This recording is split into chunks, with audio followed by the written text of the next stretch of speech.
ช่าอยู่นี่1 คืนกับ1 วันเพื่อจะช่วยเหลือพี่น้องทางเผ่าโอ้ยเนาะอันนี้เนาะ FC ทุกคนเนาะเพราะว่าเนาะลาวกับบุฮู้ภาษาลาวได้เพราะว่าเป็นคนเผ่าโอ้ยทุกคนมาเขาเจ้าจะฮัดว่าแต่ภาษาเผ่าโอ้ยเนาะภาษาแบบสไตล์ภาษาขมอนแต่ว่าภาษาลาวก็บ่อยากคอดเนาะปานใดเนาะจะโอ้ยโอ้ยประจักษ์ความมันจักใช่มาใช่ไม่แต่ว่าบ่อยากคอดปานใดเนาะทุกคนเนาะหลังจากที่น้องหมอบเข้าแล้วเนาะน้องก็สิมอบเงินอีก500,000 กีบเนาะ1 2 3 4 5,000 กีบเอากลับทักทายสวัสดี FC ที่เคารพรักทั่วประเทศเนาะทักทายพี่น้องจากฝั่งลาว FC ฝั่งไทยเนาะตอนนี้น้องอยู่ที่บ้านเผาโอ้ยบ้านนาลมซักใต้เมืองบาเจียงแขวงยมซักเนาะตอนนี้น้องได้เดินทางมาที่บ้านเผาโอ้ยแล้วมาช่วยเหลือเนาะพี่แสงเนาะเพราะว่าน้องได้มามอบเข้า1 กระสอบกับเงินจำนวน500,000 กีบเนาะทุกคนตามที่สอนเนาะใหญ่ทางอเมริกา USA ใหญ่ใจดีเนาะที่ฝากมาให้น้อง$100เนาะกับหมอบเข้า1 กระสอบก็คือเงิน700,000 กีบทุกคนแล้วก็เลยรวมใส่เป็นเงินกีบก็ประมาณ$100ก็2 ล้านกีบเนาะทุกคนเนาะน้องซื้อเข้า700,000และสิมอบเงินกีบอีก500,000วันนี้เป็น1.2 ล้านนะทุกคนเนาะ1.2 ล้านก็เหลืออยู่ประมาณ700,000น้องก็สิไปช่วยเหลือผู้เฒ่าคนหนึ่งเนาะอยู่ที่บ้านรับแลละบ้านผู้ดอยเนาะไปช่วยผู้เฒ่าเมื่ออื่นแหละน้องจะออกไปเนาะเดี๋ยวน้องจะสัมภาษณ์พี่แสงเนาะอยู่คนเดียวพ่อกะเฒ่าแก่แล้วเนาะพ่อกับเฒ่าแก่แล้วกันเหลือแต่คนเดียวแล้วเนาะพ่อกับเฒ่าแล้วแม่ก็เสียแล้วเนาะเดี๋ยวน้องสัมภาษณ์โอเคสบายดีอันนี้เอ้ยฮักไปสอนอยู่อเมริกาเพิ่นฟังมาซอยหันเข้าป.1กับเงิน500,000 กีบเบิ่งเงินให้เพิ่นเบิ่งดู500,000นั่นนี่ได้สอนด้านนี้เด้อ500,000นั่นนี่500,000 กีบซอยเรือจะอยู่กับไผอยู่ผู้เดียวอ๋ออยู่ผู้เดียวพ่อเด้พ่อยังเนาะยังอ๋ออายุเพิ่นจักปีแล้วซะ70 ปีพ่อหัน70 ปีแม่เด้แม่เสียแล้วเนาะกูมื้อนี้เฮ็ดเวียกหยังซะเจ้าเฮ็ดเวียกผู้เดียวเฮ็ดเวียกไปหัวไปสวนมันบ่ไปสวนนั่นแล้วบ่มีไผคันบ่ไปก็บ่มีไผเฮ็ดเอาว่าดังๆว่าเฮ็ดกูมื้อนี้เฮ็ดสวนหยัง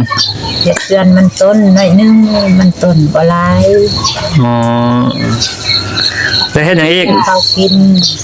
เฮ็ดสั่นจะกินนี่แหละบ่มีนั่นเขากินแต่ละมื้อได้ซื้อเอามันบ่ซื้อเขากินแต่ละเทื่อได้ซื้อเอามันบ่ไปซื้อเอาก็สอบนึงเท่าไหร่จะซื้อแต่ละเทื่อสอบนึง700,000สอบนึง700,000 กีบเนาะแม่นบ่อ๋อสอบนึง700,000 กีบเดือนนึงซื้อจักเป่าเดือนนึง2 เป่าโอ้กินหลายเดือนนึง2 เป่าเดือนนึง2 เป่ายินดีสอนเด้อน้องถ่ายคลิปอยู่ที่ลมซักใต้เด้อน้องกันไปเนาะเงิน500,000เข้ากระสอบนึงว่าเพิ่นก็เฮ็ดหัวเฮ็ดสวนแล้วเนาะ ก็อยู่ เดือนละสอง คนเดียวเนาะพ่อก็เฒ่าและแม่ก็บ่มีแล้วเนาะแม่ก็บ่มีทุกอย่างแล้ว อืม คันบ่ช่วยบ่มีใครช่วย เอา จริงเลย อ่า ได้เยอะเปล่าแค่เพียง แต่ละมื้อเจะไปสวนนี่แต่ละเฮือนี่ย่างเอาแม่นบ่ มีแต่ย่างเอาขับรถก็บ่เป็นรถก็บ่มี โอ้ มีแต่ย่าง จะย่าง ดาวและเรื่องเรียกได้เยอะ ย่างมื้อนึงได้ประมาณย่างเบิดมื้อหรือว่าย่างตลอดเลยแม่นบ่ ย่างตลอดเลยบ่มีขี่รถขี่ลากนํเขา โอ้ที่เกิดมาบ่ได้เคยขี่รถจักเทื่อ เคยขี่รถจักเทื่อ มีแต่ย่างลูกเดียวเนาะ ย่างเดียว แต่ย่างลูกเดียวเมื่อเขาเห็นเขาเอาไปนำเนาะกติตนเนาะ อันเขาอีต้นเขาเอาไป อ๋ออัน ช่วยแต่ละเดือนบอกเขาช่วยแต่ละเดือน เออดีใจว่าเพิ่นฟังมาซอยนี่ดีใจจะบ่ ดีใจฉันก็ดีใจ เอาคันเพิ่นซอยซ้ำนี่ก็ดีใจกับฝากหาเพิ่นอยู่อเมริกามึงเนาะว่าจังได๋ พักไว้เลยได้ต้นคอยแน่ อันฟังหาเอ้ยสอนผู้ที่ฟังมาให้$100ด้วยว่าขอขอบใจเพิ่นโดบัดนี้ขอบใจเด้อน้องนุ่งว่าสิ ขอบใจน้องนุ่งเลย ปีใหม่ฟ้าใหม่จงมีสุขภาพแข็งแรงเด้อว่าสิ ไม่ได้เล่า เว้าดูปีใหม่ฟ้าใหม่ว่าสิ พี่ไม่ทักไม่เด้อขอบใจละลายทักแบบนี้ ขอให้น้อง พี่ไม่ทักไปเอื่อยนี้ทักอีก ปีใหม่ฟ้าใหม่ให้น้องอยู่อเมริกามีสุขภาพแข็งแรงเด้อสิว่า ทักแข็งแห้ง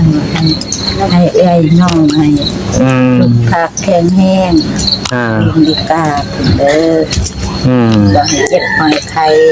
ให้ดูมีแห้ง ใครอยู่ดีมีแฮงว่าสิ ให้ดูมีแห้ง เนี่ยเนาะทุกคนเนาะ FC ที่เคารพรักทั่วประเทศตัวนี้น้องก็ได้มามอบเข้าตามนี่เนาะ FC ที่เคารพรักทั่วประเทศเนาะตัวนี้น้องก็ได้มาตามที่เป้าหมายที่เอ้ยขอมาเนาะหมอบเข้า1กระสอบ แล้วก็เงิน500,000กีบตัวนี้ที่พระลาของน้องมาอยู่ที่บ้านลมซักใต้เมืองบะเจียงเนาะก็เสร็จสิ้นเป็นที่เรียบร้อยนะสำหรับคลิปนี้สำหรับคลิปใหม่น้องก็จะได้เดินทางไปที่บ้านลึกลับและกลางภูเขาเนาะน่าจะพรุ่งนี้ตอนบ่ายน้องจะออกเดินทางไปเนาะทุกคนสำหรับคลิปนี้ก็ขอขอบใจเอ้ยสอนนรี thank you so much see you again Lao loves อเมริกา UK